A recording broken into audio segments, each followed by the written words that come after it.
Hi, everyone. Thank you for attending tonight's programming event. I'm Danielle Passwaters, the curator and gallery manager for the UWM Union Art Gallery. Tonight's event will be recorded, so please add and follow the Union Art Gallery on social media for access to this programming event. A little housekeeping before we get started. First, the Union Art Gallery's mission as an art space dedicated to the exhibition of diverse contemporary art is to present a broad range of visual art by exhibiting work in all media by local, regional, and national emerging and established artists. In addition, we pride ourselves on being an accessible space to UWM student artists to exhibit and learn. Our goals are to bring outstanding contemporary art to the UWM campus community, to reflect the diversity of the university and greater Milwaukee communities, to connect the university and the public through relevant art and cultural programs, and to support student, emerging, and established artists by providing opportunities for the creation and exhibition of cutting-edge visual art. In addition, the Union Art Gallery supports Black Lives Matter. Please visit our Black Lives Matter resource page for access to resources designed primarily for white and non-Black allies to educate oneself on issues of racism and oppression. We have also supplied links to take action, including further information on local Black artists and Black-owned businesses to support. In the comments section of tonight's event, you will find this link along with links to the virtual exhibition and the sign-up genius for campus community members to reserve a spot for in-person visitation. Migrating Gestures showcases the work of 16 interdisciplinary artists to explore the ways in which gesture has the capacity to live on and transfer knowledge between body, form, and media, which in turn influence and shape our culture and understanding. Inspired by choreographer and performer Maria Gillespie's 2016 show, Mapping the Migration of Gesture at INOVA, this comprehensive exhibition expands to present gestural motions in a range of media, presenting a truly multimedia experience of corporeal exchange and the body's layered awareness. Tonight, we have the honor of hearing from the 7 professional artists exhibiting in our current exhibition, in which they will each give a 5-minute presentation discussing their work in relation to the theme of the exhibition, Migration of Gesture. Because of the fast-paced nature of this presentation, if you have questions that you'd like any of the speakers to touch upon, please feel free to put them in the comment box. And then if we have time at the end of the program, we will address as many of these as possible. To start us off, we will first hear from the 4 artists who collaborated on the piece, which was the inspiration for this exhibition, Migration of Gestures. These artists include choreographer, performer, dance, and somatic educator Maria Gillespie, interdisciplinary artist Nirmal Raja, interdisciplinary artist Portia Cobb, and bassist, composer, and improviser Barry Paul Clark. Following their presentations, we will hear from Milwaukee-based illustrator, designer, and all-around promoter of body image positivity, Kirsten Ghaznavi, then painter, muralist, and recently awarded 12th Pfister Artist in Residence recipient Nikolai Kozlow. And finally, to wrap up our lineup, we will hear from self-taught artist, multimedia storyteller, and the 11th Pfister Artist in Residence recipient, Rosie Petrie. Without further ado, I turn this event over to the artists. Okay, I'm going to start. My name is Maria Gillespie, and I'm going to start my little timer. I'm sure I'll go over, so I'll need that. I'm going to start our collaboration team's talk by sharing a little bit about the genesis of the project that we began. So I'm going to play a little bit of this video while I talk to you about it. Let's see. And thumbs up if you can see it. Great. So unfortunately I have the audio up. Let me turn my audio down for it. So I had collaborated with Nirmal a couple years ago, and we've been talking for a long time about making work together. And She had a piece that she performed, painting like calligraphy with ink on a moving scroll, and was projecting that image live to, and a dancer was responding to that image, and there was a musician as well. So this was a piece that she had started off several years ago, and I loved the idea of the instant response. So much of the work I make is collaboration through improvisation, and we make spontaneous choreographies and music compositions in the space together. So I was really interested in taking that idea and building it again. So this, I chose the clip from our work, a small 1 minute section of the work, and that shows, this piece that reminded me of that image of the calligraphy, the ink sort of spilling out, and the gesture of both the hand and the brush, and then the gesture, the movement of the ink and onto the page, and how that felt like a direct link to when I'm moving, I am thinking about quite literally painting space, and pointing to chordic intervals in space through these certain 2 points, and then the vectors between those points. So that's a little bit of the inspiration for the piece. And in 2016, I'm going to stop that and share a different thing. I made a piece with several artists, again, collaborating from different mediums and disciplines, called Mapping the Migration of Gesture. We were looking at the movement of the body in space and digital gestures, predominantly through using Max and Isadora. And since being in quarantine with COVID, all of us have been isolated into solo practices, and a big piece of how I've made art is in collaboration. And that's a little bit what I thought I'd talk to you about for these next 2 minutes. I'm going to share a couple of images, slides here that I put together that are from our work that I hope you see soon. Okay, and I'm just going to scroll through these as I talk to you. So this first image is just different stills from our video projection. That's 2 single-channel videos meeting in the corner. And the key piece to our trio making work was to develop a call and response practice of having 1 minute pieces that we would submit each day, and then we would each respond to each other's work.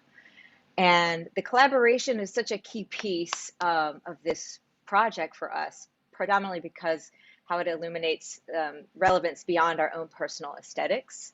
And so our call and response practice turned our solo works into a conversation that shifted how we find meaning in our individual works.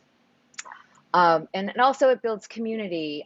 When we're isolated and we can't be together, this was a way to build community and amplify multiple voices in this rhizomatic structure, as opposed to a traditional hierarchy of a single producer and a singular idea.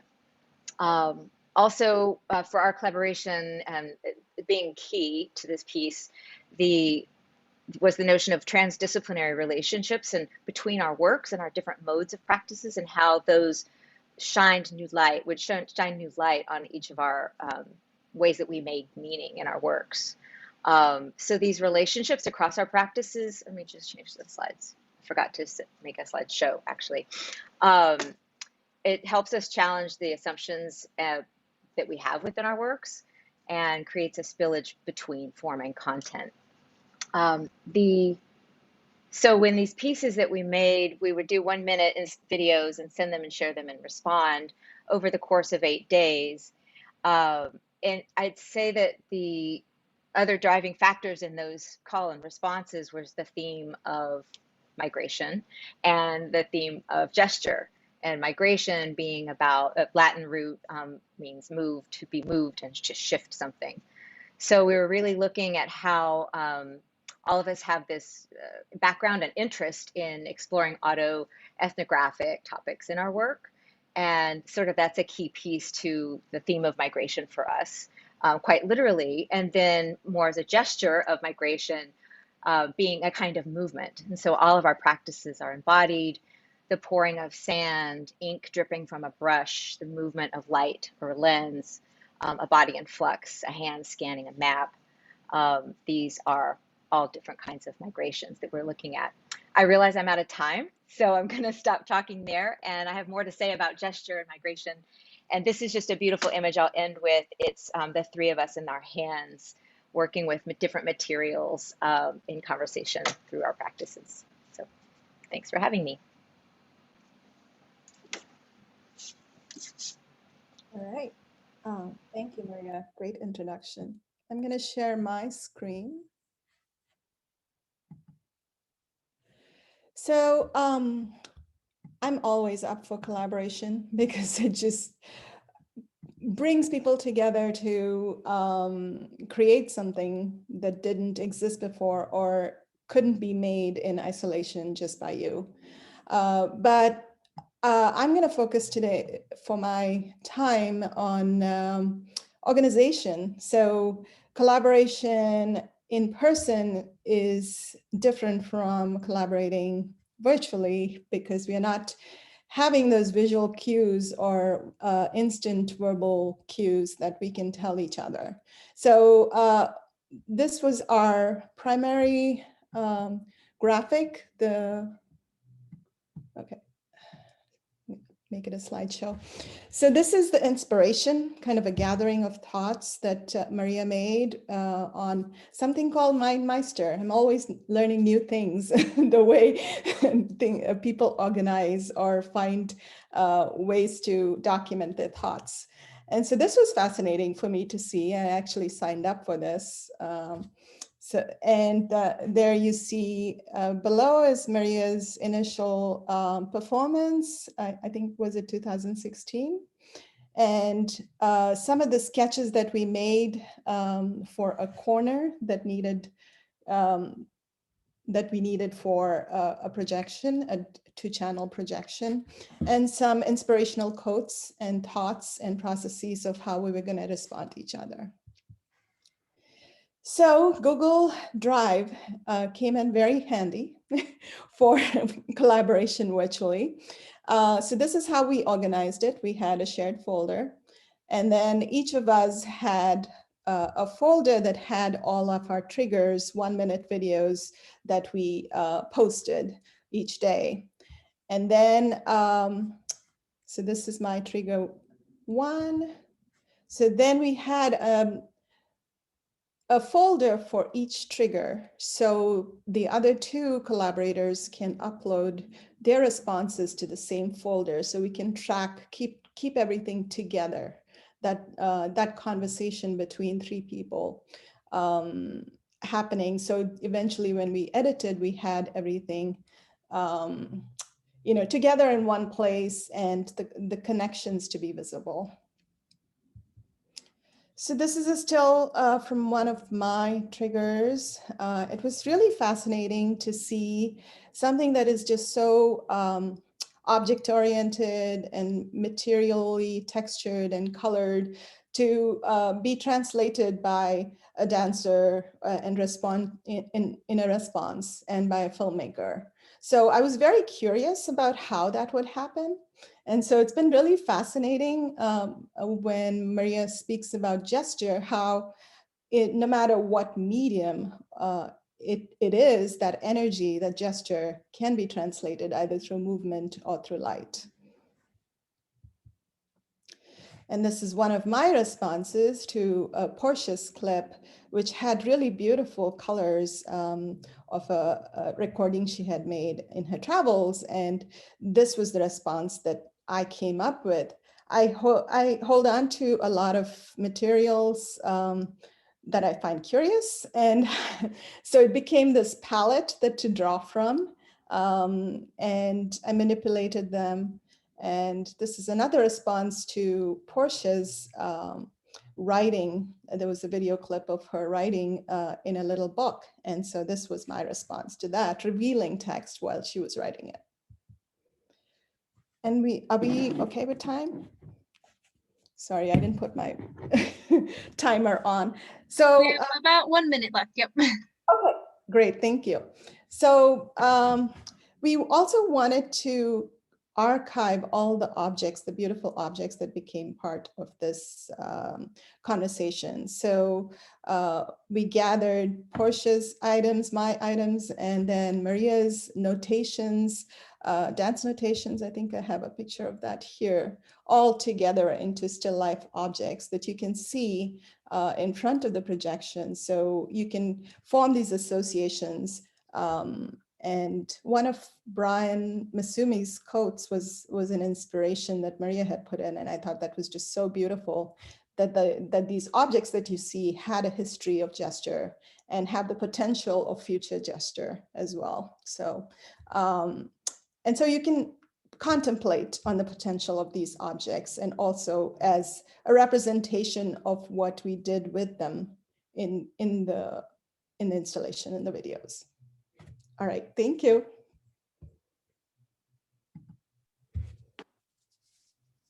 Hello, everyone. I think I'll start and then I'll be sharing some slides that you guys are sharing for me, right? Yep, I'm gonna cue them up right now. Okay. So I'm really, I wanted to say thank you to Maria and to Nirmal for inviting me to be part of this experiment, because, you know, I don't know what, some of the things that I've used were archival. And so I found that I had found new ways to use them and to integrate them into this conversation that we were having. I want to talk about the collaborative process a bit because it also then made me more thoughtful about my practice. And what I discovered working with them was that we each have a different type of practice. I found that I had to reflect on that I wasn't practicing every day, So I had to rediscipline myself to meet my work and to meet what was waiting for me in the folders as a response every day. I started to dig into the archive. And so some of the images that you're seeing, the one right now is what Nirmal was referencing of things that I have documented when I'm traveling between South Carolina, West Africa, or wherever I've been. This particular image is interesting because I decided to take hair from my comb and I put it in an oyster shell and I burned it. And Nirmal's response, which I don't have in juxtaposition here, was that she took a ladle and was ladling water into a vase or a jar, or I forget what it was, but it was a direct kind of juxtaposition. And so you see another example of that with my hands and overlaying. I wanted to talk a little bit about embodiment and how this image for me is an example of that. I started my embodiment in my work, my hands in my work, and my gestures started to emerge in my editing. You know, I know that when I put images next to one another, whatever, sometimes I find that I'm overlaying things, and this is another one of those gestures where I've used something I shot for another reason and never used it and found that it belonged here. And so yes, gesture, narrative. My work is very narrative. So in a lot of ways, I had to work to make it more abstract and to develop a new language. And I think that's what we were doing. We were developing new language. This is one of the more spontaneous images because I was pulling my hair out at one time, like, what do I have in my archive and how long is it going to take me to edit it? And then, you know, I kind of freed myself and found that whatever was around me, as Nirmal had suggested, I could use. So I walked out into my daughter's backyard and I used these next two images. Am I out of time? I don't know, because I'm not watching. nope, you still have a couple more images. Okay. So Go ahead. So this is also from that time, just finding things in the natural world which were close by. And so that was, you know, it was nice. As I said, it was working on language and temporality, and through this abstraction and embodiment and this process. And then I began to respond to Maria's images and bringing in some of my archival imagery from West Africa. And this is one of them. I think we can move to the next couple slides and then I'll be good to go. Mhm.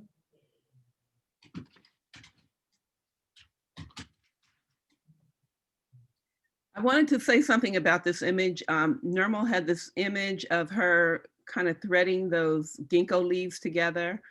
And I, in my mind, kept thinking, what do I have? And that's what I would do. The process was, if Maria did something that presented a certain kind of shadowing, I would think, what do I have that matches that I already have in my archive? And then I remembered I had this image of this gentleman untangling a rope from a bird, which is being used as a pet in this village that I visited in Sierra Leone, where children would place rope around the fragile limbs of the bird. And so that was really interesting to kind of study him and to see him doing that very intricate, empathetic gesture. And this is a gesture that I related to, a gesture that was also a part of the reaction to or response to call and response to something that was in the trigger folders. And I think that's all I have to say. Thank you. Thanks, Portia. I'm gonna stop sharing. And Barry. Hey everybody, yeah, my name is Barry.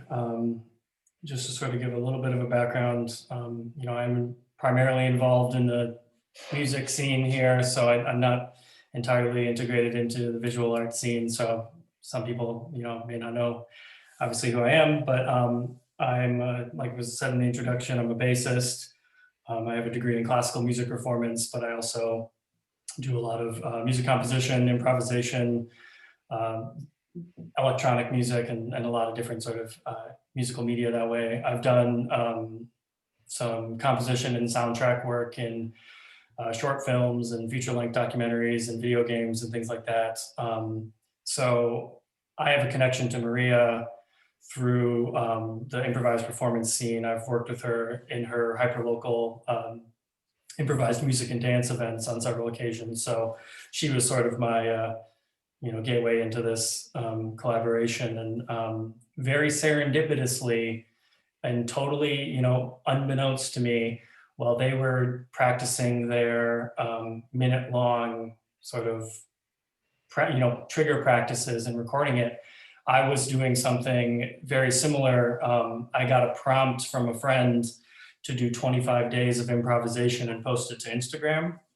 And for those who use that platform, to post a video on Instagram, it has to be a minute or less. Otherwise it goes to like the Instagram TV zone. So I sort of used that minute parameter to help guide some of my improvisations. And I found, you know, through this stay at home, the whole COVID epidemic, I've lost a lot of drive and motivation and inspiration to do a lot of things. And I've found that when I'm held accountable through friends or through collaboration, like I said, my friend prompted me to do this 25 days of improvisation. When I have that, you know, accountability sounds like a harsh term, but when I have that, you know, someone wants me and is relying on me to create something, I find that it, you know, brings me to places that I may not have reached otherwise. So I was doing this 25-day, minute-long improvisation stuff, and then Maria texted me, I think it was day 11 or 12, kind of in the middle there, and she asked if she can use that video to work with. And I was like, yeah, sure, it's out there on Instagram. Like I didn't record it, it was an improvisation and it was just up on my phone. So she took that and she was working with it, and had showed it to Nirmal and Portia, and they all sort of got, you know, an ear of what I was doing. So this particular minute that I improvised was sort of the starting lens for me to begin the composition process. Obviously it was an improvisation, so I couldn't just pull it up right away, but I knew the instruments I was using and sort of the tonal space I was occupying. So that was kind of the, you know, starting to look into the lens and then branch out from there. But what I was really sort of inspired by and motivated by in all this was I was seeing 3 different people's, you know, triggers and responses to each other. So I was seeing all of these sort of different layers of response, and I kind of had this bird's eye view to everything that was going on. So my response and composition was seeing, you know, all these different layers sort of interlocking and working together. So to react to all that, you know, it can be overwhelming, but, you know, since I do have this sort of experience in composing to video and to image, I didn't want the music to take away from what anybody was seeing, because obviously the visual aspect is kind of what is making this installation. I wanted to aid it, and what was really nice is that it was in these like little minute long breaks. So, and I was used to this practice of the minute improvisation. So I was seeing these minute sort of breaks as opportunities to change the sound, to try to get this like sync to change with the image. Or when, say, Nirmal's reacting to Portia, and then Portia's reacting to Maria, and Maria's reacting to Nirmal, and you can kind of see this thread of the reactions. I can try to use the composition to draw back, you know, so there's this sort of like meta multi-layering thing going on that I was going for. But with these minute breaks, the whole video installation is 40 minutes, but I did a 23-minute composition. So from the start, from that first minute lens I was looking out of, there are things that sync really well. But because there's that extra 3 minutes on the end, when the video starts over, there's my timer, but when the video starts over, there's a chance for, or there's a chance operation going on for other things to sync up at the more that the music plays against the video, because of the phasing of the time. So that sort of gesture phase of music and visual, you know, the intentional sync and then the chance sort of happening was sort of my contribution to the gestures. And I'd say one last thing before I know I'm running a few seconds over here, but one last thing is there's so many different ways to interpret what's going on. And I just want to have everybody know, at least from my perspective, that any interpretation is a truth because you're feeling it. So, you know, I don't ever want to say like, this is what I meant, or this is what it should mean. You know, because you're feeling something and it's your experience, that's a truth, and that's what it can mean. So I think everybody should, you know, sort of see it that way and approach it that way, and then reach places that maybe we didn't know you could. So yeah, that's my time. Thanks, Mary. All right, Kirsten next. I'm gonna share my screen and start the video. Okay, thank you. All right, good. Hi, I'm Kirsten. I graduated from UWM Peck School with a BFA in graphic design. And I kind of I've always enjoyed drawing and making characters and kind of telling stories through the personalities that I create. So I've kind of went more toward that passion and away from graphic design in recent years. I started making specifically paper dolls in 2016. And I was always I always drew characters in my sketchbooks, and transferring those characters to articulated dolls, it kind of finally gave me a way to communicate a variety of motions and actions with the limitations that characters have. So I did start initially with smaller, intimate pieces like these.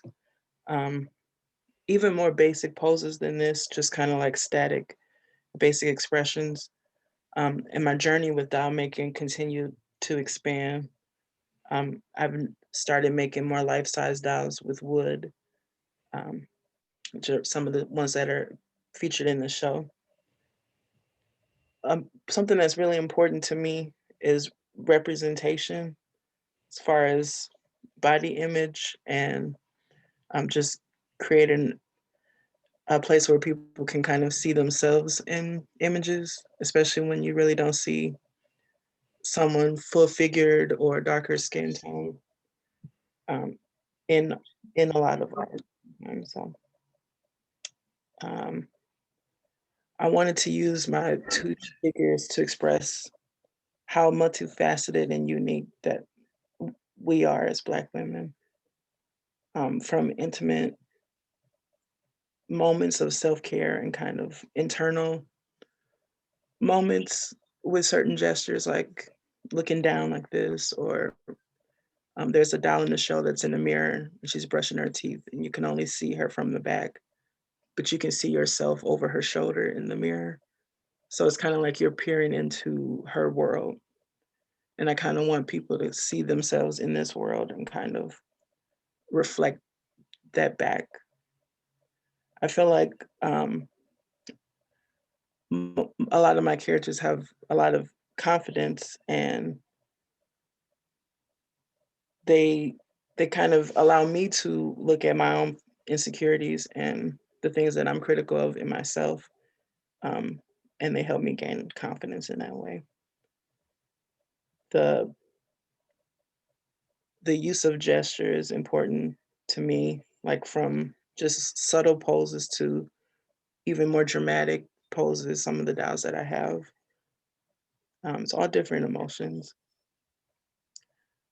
When I make these dolls, they're a mirror to the audience, and I just, whenever someone compliments and says that they see themselves or they have never seen a doll that just reminds them of them or that looks like this, that's kind of the best compliment I receive. And it's the reason why I continue to make these dolls. I probably have a minute, but I don't really have much more to say.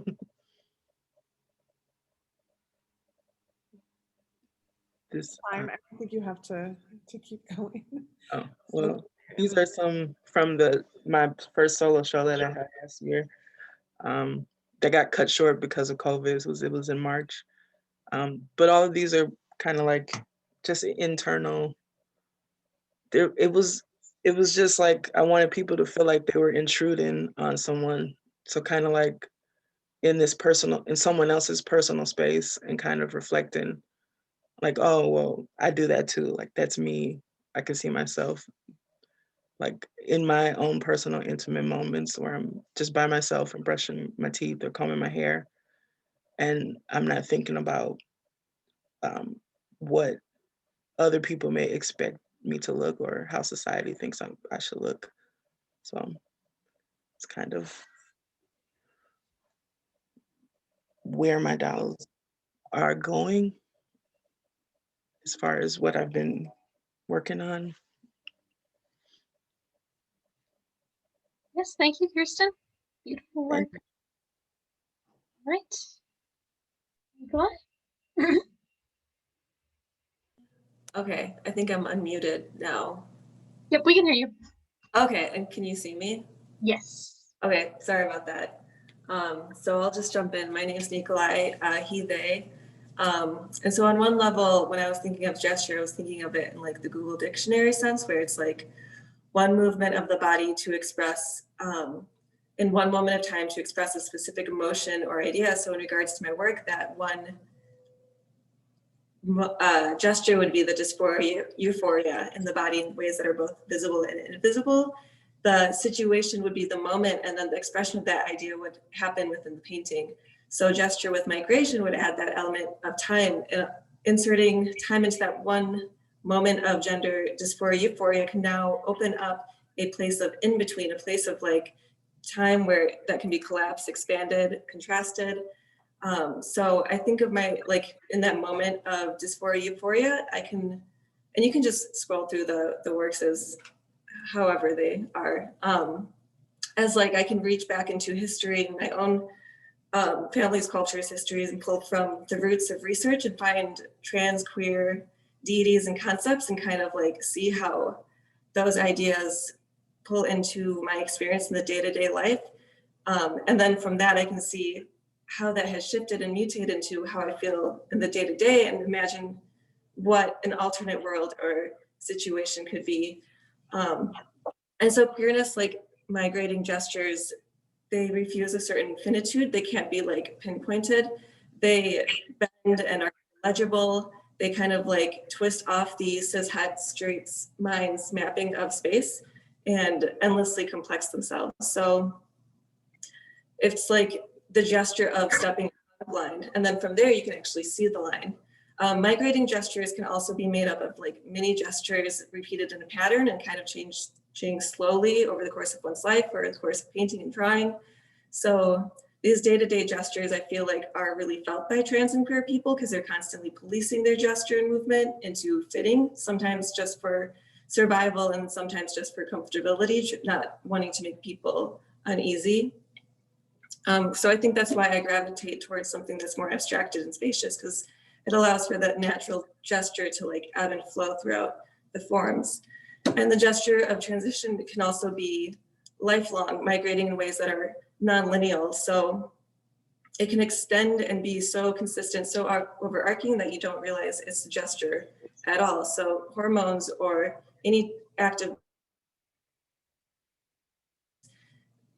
kind of a lifelong, it takes weeks, months, and years to notice. So the long painting, I don't know if you're able to go back to it, but the longer first painting, The Metamorphosis of Isis, was an example of that stretching out and expanding of time. So within this very large world of Greek mythology, there's these 5 little lines that talk about a transmask physical transition. And it's these 5 little lines within this much longer poem, which exists in a much larger book. So I wanted to take those 5 lines and kind of like expand them out, make them something a little bit more significant and profound. So I kind of took liberty with the story, but the main character, Iphis, goes with his mom to pray to the goddess Isis and then to ask for like a physical transition, quote unquote. And that transition happens in like a moment's pass of these 5 very short lines, which if I have time, I'll read them at the end. But so his transition happened in a condensed moment where in that paint, or in expanded, I expanded that moment of transition in that painting and then condensed it for my own. So I'm imagining that magic of Isis lifting my own ligaments, cells, blood, and biology, kind of like twisting and turning it into a new form. So there, it's like, as with like every trans experience, the migration of gestures, like invisible and invisible, and it can expand and contract, and it has a beginning that's not really seen and an ending that's not really known. So that's all I have. I said that I was a little fast because I feel like I'm more nervous than I usually am. So sorry about that. That's okay. I'll just scroll through some of the rest of them.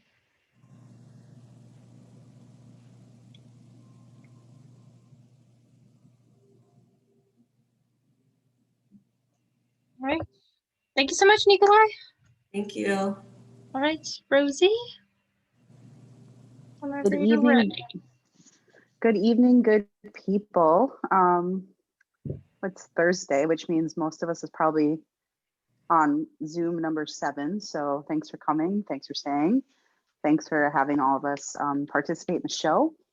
I think when I started thinking about what the idea of migrating and gestures were, the first thing I thought about was migration for Black folks in America, very specifically. And for us, we've been twice removed from homeland, once from the continent and stolen and deposited onto stolen lands of Indigenous people on Turtle Island, and then a forced migration again during the Great Migration to escape the violence of the South and to kind of start anew in different places. So that kind of comes into my work. I was born in Milwaukee, but my dad's family was born in rural Mississippi, and they were landowners and ended up here, and lives were kind of turned upside down, and we lost quite a bit of connection with our broader family and consequently a lot of our history. So a lot of my work kind of explores identity and specifically culture through the lens of art and artists. So in the series that I have represented in this show specifically, you will see artists, musicians, athletes, and politicians, because it's creating basically a star map of my place in what I perceive culture and art to be through the lens of my experience and loss of some of my own history. So, like, for example, this piece of Aretha Franklin, I found out that she actually is a distant cousin of mine through my father's family. And I lived in Detroit, and I didn't know that. But I made this piece, and after she passed away, I found out that that was the case. So this idea of being connected to all of these different possibilities, as well as all of these different stories and all of these different veins of talent. And I think for me, that is where the migration comes in for myself, and the idea of a gesture as a gesture portrait, something that is quick, something that is to capture not necessarily a whole moment, but the slice of a moment, and to kind of reflect that moment back through my experience of it. So I guess my work does focus a lot on color and line, and the lines create the movement. It's not necessarily that they're hyper realistic. It's not necessarily that they are the most technically executed, but the honesty, I think, of the images is really important. And with some of these pieces in these series, like for example, this piece with Heidi, these are from my FISTA residency, where I interviewed other artists because I wanted them to be able to talk about what their experiences were in this world with this reality. And then to not only share their image, but to kind of reference their work in the image that I created of them.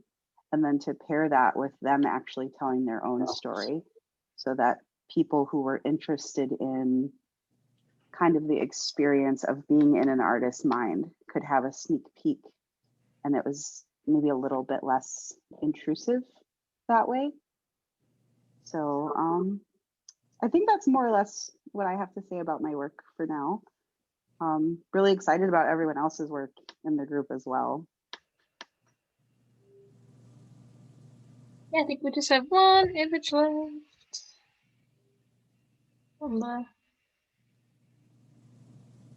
Thank you, Rosie. Yeah. Okay, well, does anyone have any questions? I've been kind of scrolling through the chat. I haven't seen any yet. So if you have any questions, shoot them our way. Now's the time. I'll give it a minute. Lots of compliments on the work. Everyone loves the exhibition.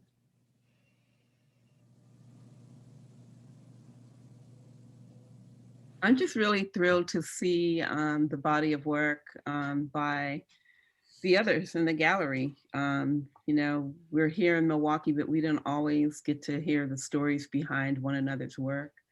And I was really delighted to hear the context and to see also how people have evolved in their making. Gosh, Rosie, your work speaks volumes, you know, but so does everybody's. But I guess because I talk to you here and there, I just haven't seen all of it. So it's been nice to see all these different variations. Thank you.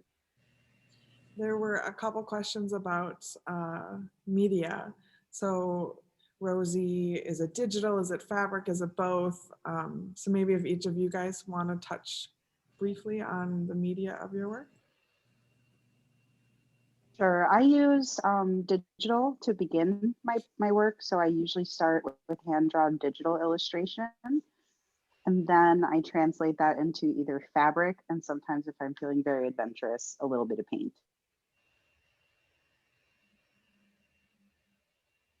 Mine are pretty typical for the show, so just painting and drawing. The drawings are just graphite on paper. And then you have a series, the drawings, where she's actually drawing onto the wall. Yeah, so Gesture. that's graphite. Well, I guess if anybody's curious, if they get a chance to hear the music from the video installation, there's it's a lot of improvised performance using analog instruments and synthesized instruments. And there's also audio sampling. I actually sampled some audio from the original trigger and response videos that Maria and Portia and Nirmal did. So I added that in there, and yeah. Yeah, please play. Yeah, Bear. cool. Let me do that. I'll play that first first minutes that I talked about. That first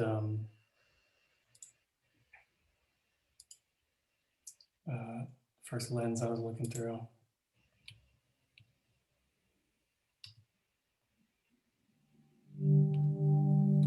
Thumbs up if you can hear it.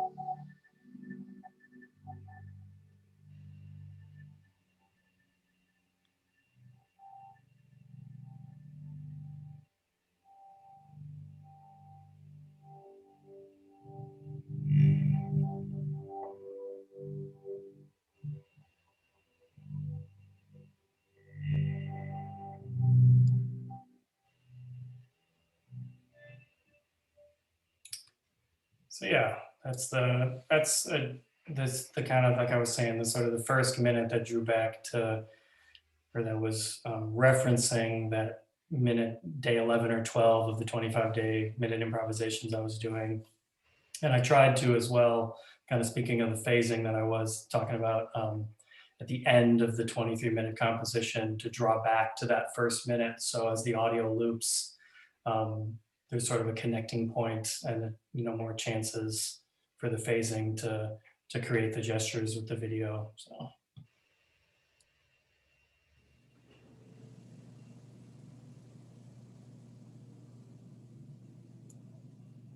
Any of the other artists want to speak on their media? Or Speak for a moment about media, because I'm not a visual artist, but I feel like I really became one this time around. In responding to the works, there was a kind of wonderful scaffolding that started to happen where my triggers actually became impacted by my colleagues' work. So I was trying to, and Portia mentioned, reaching towards ways to abstract so much of your history and yourself, to kind of find a place where our conversation could find grooves and connective points. And I was doing the same thing. I found myself trying to remove myself a little bit, which was interesting because to me, no body is neutral and no body is abstract. Every body is a human and means something. So to start working with ribbons and light and projection angles and shadows, I found myself working in 2D a lot as a way to situate my body and my dancing with the images that were coming from Portia and Nirmal. So I was really inspired by their textures and their colors and the movement of those textures and colors, so that my actual movements became, to me, more visual, not static, but more visual than kinetic.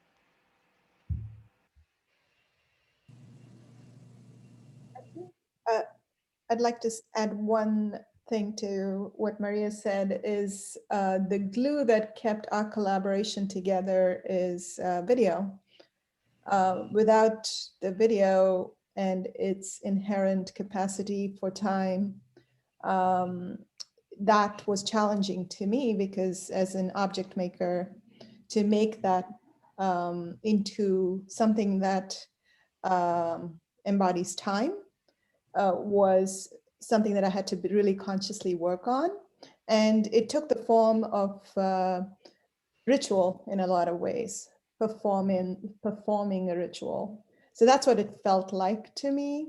And I think that's what Portia picked up on also. And I always was surprised and amazed at the parallels between what Portia posted and what I was making, because there was some cultural similarities that emerged that was really interesting to me. I wanted to say that there were a couple times when I would see something that Nirmal had done, and I was like, wow, I almost did that same gesture, you know. But we had a conversation, Maria and I, before I even began, and we talked about ideas and story, and I got to know that it wasn't to be specific, you know, or yeah. So we were creating new stories through the associations. But a lot of my work is very site specific and, you know, references culture and history and memory. And I think that we, in our collaboration, found ways to kind of fork off and create a new temporality. So, you know, looking back on it, I'm like, this work that we've done together is a whole new body of work, you know, and some of the images that are there that I feel like I recycled, or, you know, and sometimes having to free myself to create new ones. And that was really liberating in the collaboration. And then the music, I wanted to say something about the music also, was that as I listened to Barry's music and I had a conversation with him about it, as I was listening to it, I told him how it resonated with me, and certain notes reminded me of the music that I would hear in West Africa and the instrument, the kora. So there are moments, and I know he's a bassist, but there were moments, and we talked about the kora. I told him I have one. I actually own a kora that's in my studio, and so I hope to get him to see it someday. But it was great. Yeah. Kirsten, do you want to talk at all about how your media has actually evolved over time? Sure. I mainly draw. I have a background in graphic design, but I don't really do a lot of digital art anymore. So I draw with pen and markers. And most of my original DAOs started with just pen and marker. And I've kind of moved, as I've moved larger scale, I had to change the medium and also the process that I make the DAOs. So usually I would draw everything and have it completely colored first, and then cut out and assemble. But making them larger scale, I had to kind of reverse that. So I would make each individual piece of the DAO first, and then I would paint them and put it together. So it was a drastic change for me, but I'm excited that I pushed myself to kind of move completely away from the small, intimate things that I was doing before and kind of trying to tell those same stories, but on a larger scale.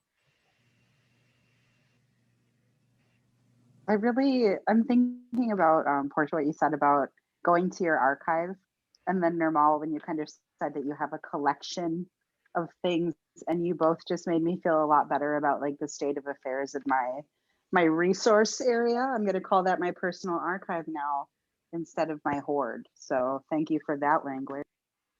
Totally. Nikolai, there was a question here asking if you would read your 5 lines of poem that you mentioned. Yeah, definitely. So 1 second. Okay, so I changed the pronouns. So like when I go back in time, I kind of like tweak things a little bit to make like imagine it to be more politically correct. So this is after the and IFIS go to ISIS, and they're walking away. So walked IFIS as he went with longer strides than usual, his cheeks of darker hue, his features, limbs more powerful, his hanging tresses shorter, and his vigor greater than a woman's wont. In a moment's past, the transition was complete. So I just was like, it was just so beautiful, but also so simplified. So I wanted to like reimagine. I'm like, oh, that'd be nice if I could just like be swooped up and then some God would come and then I'd walk away different, you know, which it doesn't happen that way, but I wanted to make a painting that would reimagine what if it did, you know?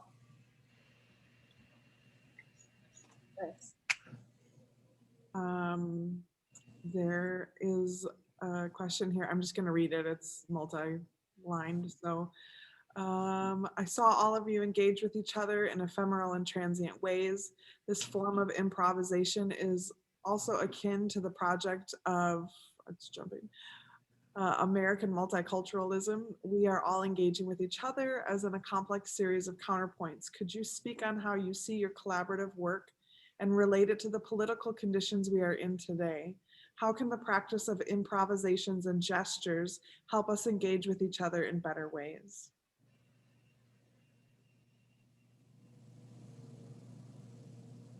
I'll speak briefly to that last part about engaging with improvisation. When I am either working with or teaching the practice of improvisation, I always say that you can really see someone's personality by the way that they improvise, and a successful collaboration of improvisation is when you can take your ego out of it and really just try to communicate.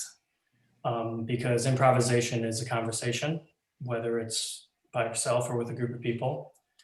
And if you are trying to flex your muscles or show off or yell over the top of someone, like that's not a fun conversation to be a part of. And it's the same thing when you're improvising a performance with somebody or improvising music with somebody.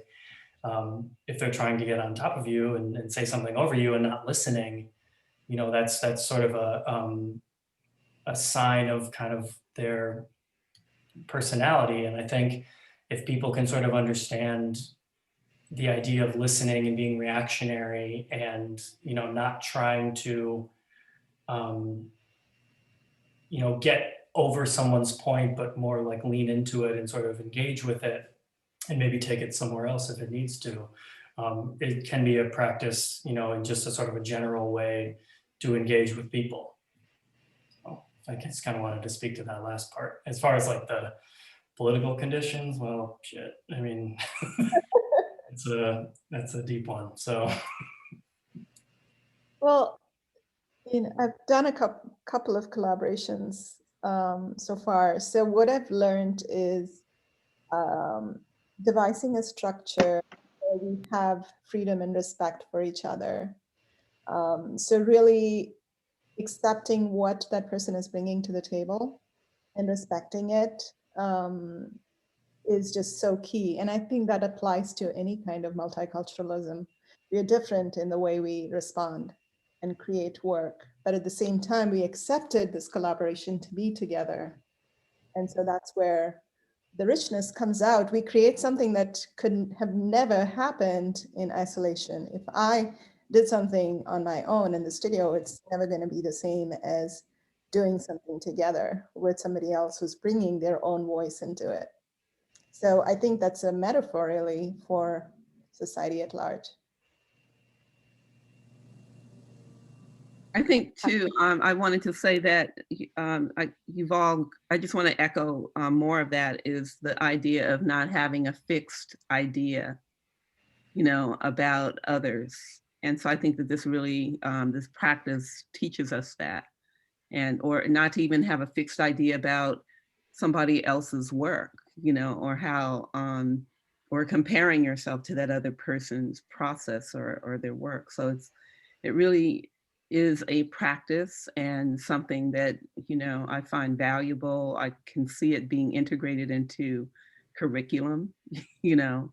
I became more inspired the more I did. It felt like it was kind of like a never ending process, like it could continue to happen, you know, seeing more associations, more language coming out of what we were building. So I think that's where everything begins, with dialogue. I was going to say something about improvisation and collaboration, and I think that's why I love improvisation so much in my dance making practice, is because it gives me the space to listen close and watch close. I have to watch closely, and I have to listen closely when I know it's being improvised from somebody with a different set of aesthetics and politics.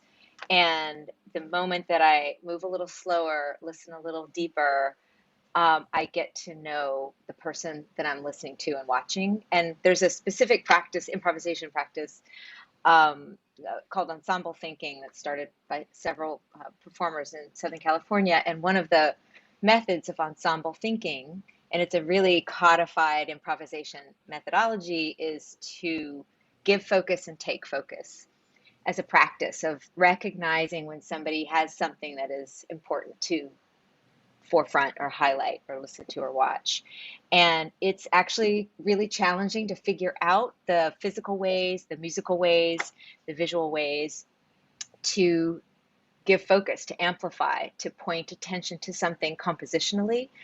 And so that has, you know, beautiful offspring aesthetically, but politically, it is, you're a better human. I feel like I'm a better human being. And those friends that I make in those instances, these collaborations, never go away. They only get deeper, and they imprint in me, so that when I go into other improvisations, say a faculty meeting, I'm carrying that listening with me. So that's kind of, just to answer your question, Arjit, how it works for me.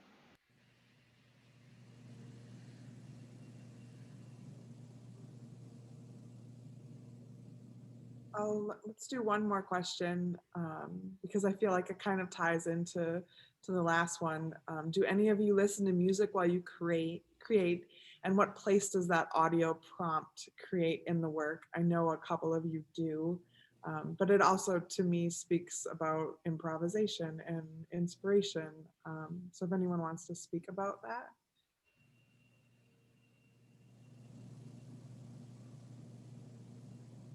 I definitely listen to music when I'm creating.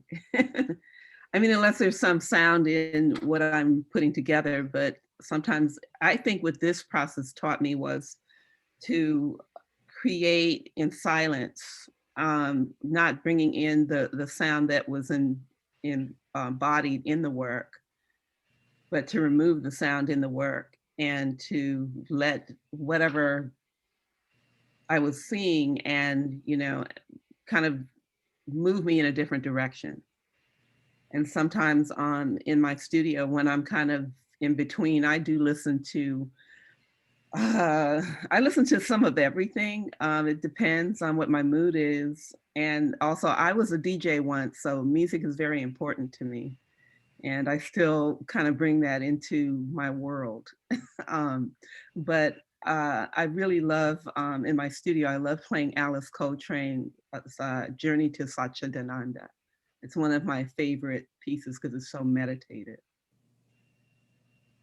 I love that one too, actually. I listen to that one a lot, and all the space jazz, but also like sometimes I put on whole curated playlists that have a certain mood. Like if I'm trying to accomplish like a specific goal or like get to a specific emotional place to go on with a piece, like I have different like kind of soundtracks, I guess I would call them. So Alice Coltrane is on there, a lot of Taj Mahal, and then I listen to a lot of Yo-Yo Ma. because I like the way that he can kind of make friends with anybody, and they can all get together and they just like, they bake the cake.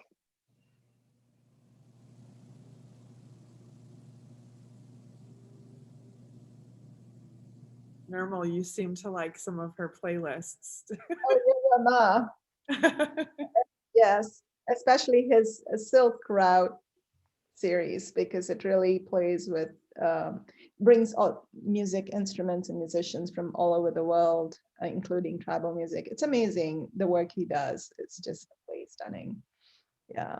Well, and he's such a good listener too. You know, speaking of Rosie's like baking the cake thing, it's like of course he's an excellent baker, but in order to put the thing together, he's got to listen. And that's why he can stretch across, you know, so many different genres and styles, is that not only is he technically accomplished, but, you know, he's such a good listener and a good collaborator too. I wanted to one, like initially when Maria and I were talking about the piece that I had done previously, where I did the music scroll while the dancer was on the stage and the scroll was being projected on the stage.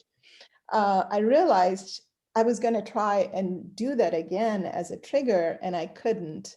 And then the revelation was I was really responding to the music. I just couldn't make that again without having some kind of music playing. So I was kind of stuck. So I told Maria, I've got to do something else here. I cannot do the same scroll because that was just so tied to the music I was listening to.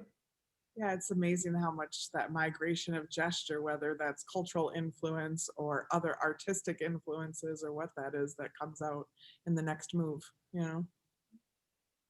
Yeah. Okay, well, thank you all. And thank you all for attending tonight's program event. And a special thank you to all of the amazing artists who have each worked so hard throughout this pandemic and in this complicated virtual environment to collaborate and persist. It is because of you all that all of this is possible. We hope that you will consider signing up for our monthly newsletter to make sure you don't miss any of our upcoming exhibitions and events. The form can be found on the homepage of our website. While Migrating Gestures will remain open to campus community for in-person visits until March 5th, we will simultaneously be virtually presenting our annual juried exhibition on March 4th and our annual first year exhibition on April 1st. Then our final exhibition of the year is a solo show presenting the work of UWM alumni Matope Johnson, who will also be in person and virtual, just like this show. And it's scheduled to run from March 18th until May 6th. So please be sure to mark your calendars. And we will also put this information in the comment section below. Thank you all and have a great evening.